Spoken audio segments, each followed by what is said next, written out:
నమస్తే, నా ఛానల్ పేరు ఉమా రమ వ్లాగ్స్. నేను ఇవాళ చేయబోతున్న రెసిపీ రాగి లడ్డు. ప్రాసెస్ చూసేద్దాం.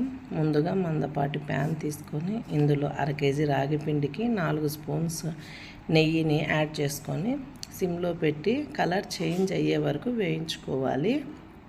తర్వాత దీన్ని ఒక ప్లేట్లోకి తీసుకొని చల్లారనివ్వాలి. ఇప్పుడు ఒక చిన్న కప్పు పల్లీలను తీసుకొని బాగా ఫ్రై చేసుకోవాలి. ఈ రాగి లడ్డులు మనం రోజు ఫుడ్లో తీసుకోవడం వల్ల చాలా మంచిదండి.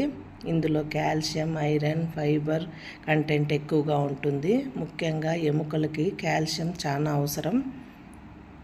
ఇలా కలర్ చేంజ్ అయిన తర్వాత వేరే ప్లేట్లో తీసుకొని పొట్టు తీసి పక్కన పెట్టుకోండి. ఇప్పుడు 10 పలుకుల జీడిపప్పుని ఇట్లా ఫ్రై చేసుకోవాలి చూపిస్తున్న విధంగా.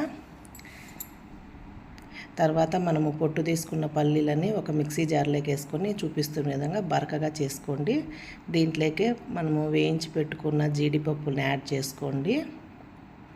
ఇప్పుడు మన స్వీట్కి తగినంత నేను ఇక్కడ 400 గ్రామ్స్ బెల్లంని తీసుకున్నానండి. ఇలా ఒక గ్లాస్ వాటర్ని యాడ్ చేసుకొని కరిగించి బెల్లాన్ని ఫిల్టర్ చేసుకోండి. ఏమైనా డస్ట్ పార్టికల్స్ ఉంటే మనము ఫిల్టర్ చేయడం వల్ల పోతుంది. తర్వాత దీన్ని ఒక 15 మినిట్స్ మరిగించాలండి. నేను ఇక్కడ ప్లేట్లో చూపిస్తున్న విధంగా లేత పాకం వచ్చే వరకు దీన్ని మరిగించాలి. ముదురు పాకం రానివ్వకూడదండి, లేదంటే లడ్డూలు గట్టి పడిపోతాయి. ఇక్కడ చూపిస్తున్న విధంగా లేత పాకం రావాలి.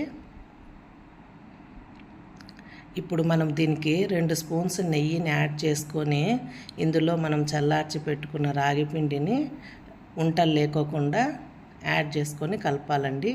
దీంట్లోనే ముందుగా చేసుకున్న పల్లీల మిశ్రమాన్ని కూడా వేసేసి బాగా మిక్స్ చేయాలండి. ఉంటలు లేకోకుండా మిక్స్ చేయాలి. తర్వాత దీన్ని చల్లారనివ్వాలండి. ఇప్పుడు మనం దీన్ని చేత్తో బాగా మిక్స్ చేయాలండి.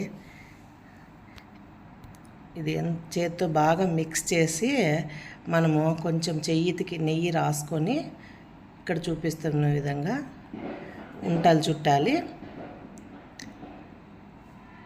ఇప్పుడు మనము మొత్తం అన్నీ ఇలాగే చేసుకోవాలండి. చేతికి నెయ్యి అప్లై చేసుకొని. ఇలాంటి మరిన్ని రెసిపీస్ కావాలంటే నా కామెంట్ సెక్షన్లో తెలియజేయండి. మీరు ఇక్కడ చూస్తున్న విధంగా సబ్స్క్రైబ్ చేయండి, అలాగే వ్లాగ్స్ లైక్ చేయండి. తర్వాత ఇక్కడ ఉన్న బెల్ ఐకాన్ని క్లిక్ చేయండి, అలాగే కింద ఆల్ అనే బటన్ని క్లిక్ చేయండి. దీనివల్ల నేను అప్లోడ్ చేసే వీడియోస్కి నోటిఫికేషన్ వస్తుంది.